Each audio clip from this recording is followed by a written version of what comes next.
네, 안녕하세요. 저는 이화여자대학교 사회복지학과 교수 정순둘입니다. 저는 이화여자대학교 연령통합 고령사회연구소의 소장을 맡고 있습니다.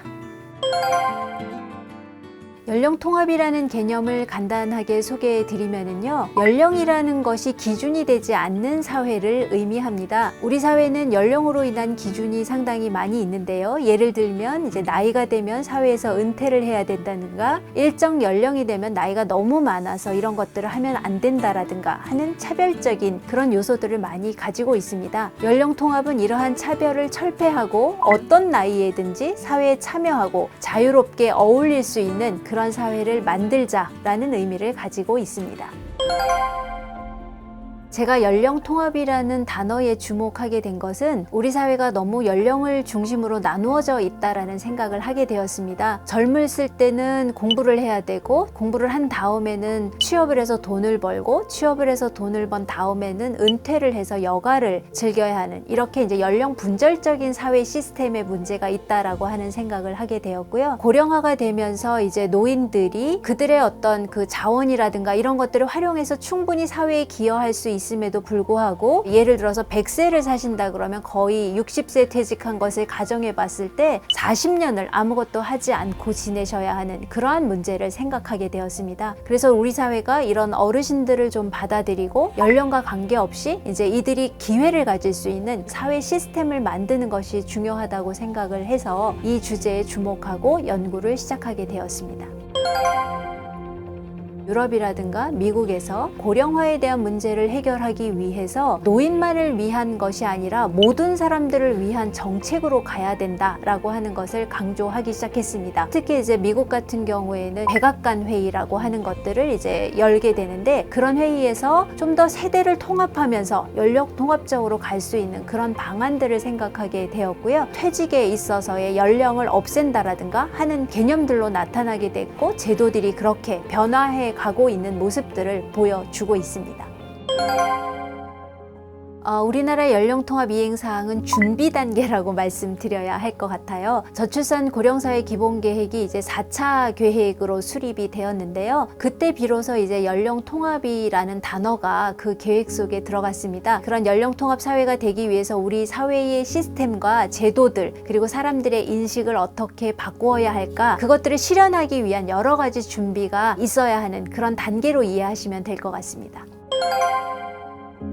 저희가 생각한 게 이 연령통합과 관련해서 중요한 것이 세대 통합이라고 생각을 하고 있거든요. 라이프 플레이스라고 하는 개념은 이제 삶의 장소죠. 우리가 살고 있는 여러 가지 고용 현장이라든가 삶의 현장에서 과연 이제 연령통합이나 이 세대 통합이 어떻게 나타나고 있는가를 연구하고 싶었고요. 지금 현재는 직장에서 주로 서로 다른 세대들이 이제 소통을 해야 되는데 사실은 쉽지 않습니다. 특히 MZ세대하고 그 윗세대들이 소통하는 방식이 서로 다르기 때문인데요. 저희의 연구 속에서는 이런 그 직장 상사와 부하 직원들이 어떻게 수평적인 의사소통 구조를 갖고 또 세대를 이해할 것인가, 이것을 목표로 또 연구를 하고 있고요. 그 다음에 두 번째로 라이프 사이클의 측면에서는 단계로 나누어진 것이 아니라 통합적인 사이클로 이루어져야 한다. 이러한 측면에서 이제 어떻게 세대가 그런 단계를 넘어가면서 함께 어우러지고 소통할 것인가에 대한 것들을 이제 연구하는 것이라고 보시면 되겠고요. 마지막에 이제 프로젝트에서는 이거를 어떻게 사회 시스템에서 녹여낼 것인가에 대한 거고요. 이 개념은 에이지 메인스트리밍이라는 제목으로 저희가 연구를 하고 있는데요. 실제로 이와 유사한 것이 젠더 메인스트리밍입니다. 그러면 성주류화라고 해서 차별받는 여성들이 함께 동등한 어떤 성적인 대우, 이런 것들을 이제 받는 것이 성별 간에 이제 중요하다고 생각하는 것처럼, 서로 다른 연령들이 그런 동등한 대우를 받기 위해서는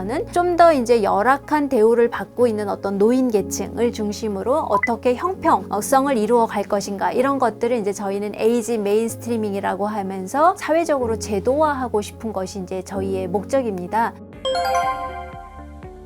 대표적으로 꼽을 수 있는 게 저는 저출산 고령사회 기본 계획이라고 생각하고요. 사람들이 이해하기 어렵기 때문에 좀 더 이제 쉬운 단어로 다가갈 수 있도록 정제화하는 작업을 하려고 하고 있고요. 그다음에 세대연대는 앞으로 저희가 고령화 사회에서 가야 할 방향으로서 제안을 한 것이고, 이제 그러한 부분들이 저출산 고령사회 기본 계획에 담겨 있다고 보시면 될 것 같습니다. 그리고 또 하나의 사례는 이제 고독사와 관련해서 저희가 어떻게 보면 외로움이라고 하는 것도 고립되는 거, 노인들이 이제 고립되는 거기 때문에 이 고립을 막기 위해서 세대가 함께 노력하는 것이 중요하다고 생각할 수 있고요. 그것을 저희가 이제 복지부에서 만들고 있는 고독사 예방과 관리에 대한 기본 계획 속에 함께 이 외로움이라고 하는 것을 세대 연대를 통해서 해결해 가고자 하는 노력으로 좀 제안을 하고 있습니다. 그래서 그것을 앞으로 또 계획 속에 반영하려고 합니다. 고령화 정책에서는 그동안 이제 경제적인 면, 건강에 대한 면, 사회 참여에 대한 부분들을 강조해 왔는데, 그 부분에 더해서 사회의 어떤 분위기, 제도 이런 것들을 새롭게 눈여겨 보실 수 있을 것 같습니다. 그래서 모두가 함께 잘 살 수 있는 어떤 연대의 분위기, 또 제도적인 그런 정비 이런 것들이 이제 함께 가고 있다고 보시면 될 것 같습니다.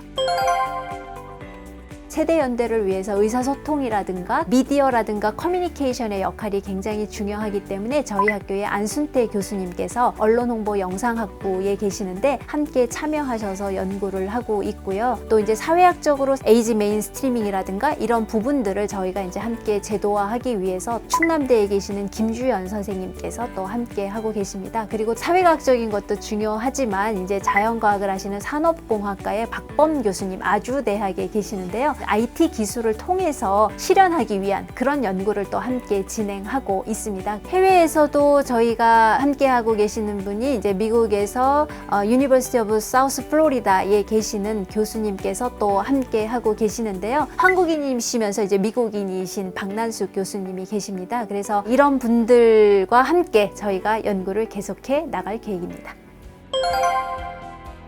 처음에 연구소가 시작할 때 이제 우리나라에서 SSK라는 사업으로 시작을 하게 되었고, 사회과학 연구 10년차를 지원하는 굉장히 뜻깊은 연구였습니다. 그것이 끝나고 다시 인문사회연구소로 또 6년 연구를 시작을 하게 되었는데요. 이제 이것이 끝나면 사실 사라지는 연구소가 아니라 계속 남아서 우리 사회의 어떤 시스템과 제도를 변혁시키는데 중요한 역할을 하는 그런 연구소로 남아 있고 싶습니다. 그리고 세계적으로도 여러 학자들과 함께 이러한 세대 연대를 함께 하기 위한 여러 가지 방안들을 논의하고 연구하면서 세계적인 그런 위치를 점할 수 있는 연구소로 키워가고 싶은 바람을 가지고 있습니다.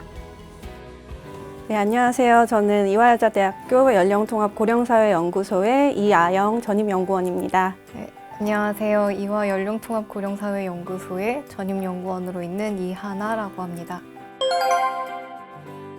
네, 저는 연구소에서 고용 노동 시장에서의 세대 연대를 중점적으로 연구하고 있습니다. 특히 국내 기업에서의 세대 관계, 세대 문제를 사례 연구하고 논문 작성하는 일을 하고 있습니다. 노인분들의 미디어 사용에 대해서 관심을 가지고 디지털 사회에 노인분들이 어떻게 미디어를 잘 사용하고 활용할 수 있을지에 대해 초점을 두고 연구를 진행하고 있습니다.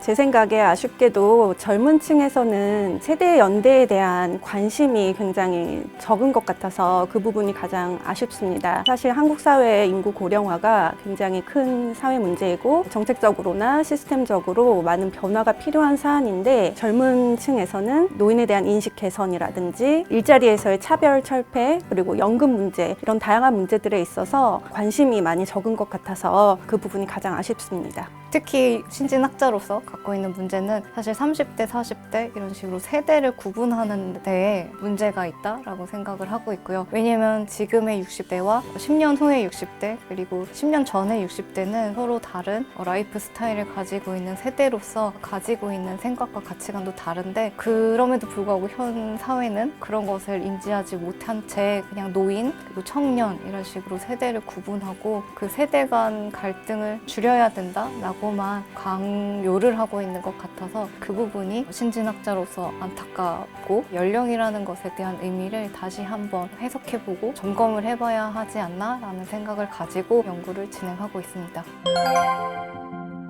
저희가 코로나로 대면으로는 하지 못했지만 비대면으로 국제 심포지움을 열었습니다. 한국뿐만이 아니라 일본, 스페인, 또 이탈리아에 계신 학자분들과 함께 세대 연대에 대해서 이야기를 나누고 아무래도 인구 고령화가 세계적인 추세이다 보니까 우리가 같은 주제에 대해서 고민하고 있다는 것을 알 수 있어서 좋은 기회가 되었다고 생각합니다. 이제 연령통합고령사회연구소에서 연구를 하면서 노인의 문제에 대해서 많이 관심을 갖게 됐는데 얼마 전 미디어를 전공하는 사람들끼리 모인 그런 학술대회에서도 이런 노인 문제와 그리고 노인의 미디어 활용 그리고 노인과 청년의 세대 소통 문제에 대해서 관심을 가지고 활발한 학술적 논의를 하기 시작한 점에 대해서 저희가 되게 중요한 연구를 하고 있는 연구소이구나라는 것을 느끼게 됐고 그 점에서 되게 굉장히 보람을 느끼게 된 것 같습니다.